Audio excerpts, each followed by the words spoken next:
বিষ্ণু ঈসা ইসলাম ওনার ইহুদি প্রতিবেশীর বাসায় যেতেন।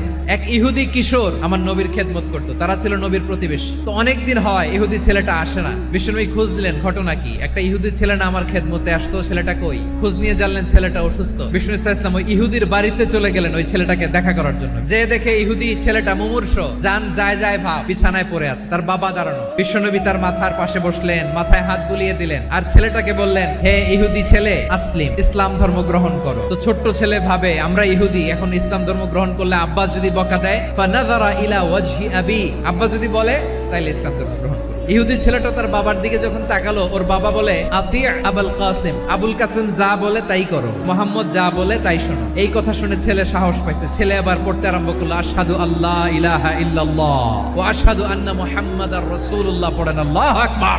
ওই আহ্বানে সাড়া দিয়ে ইহুদি ছেলে শাহাদা পড়ে মুসলমান হয়ে গেল। তার হৃদয়টারে ঈমানের নূর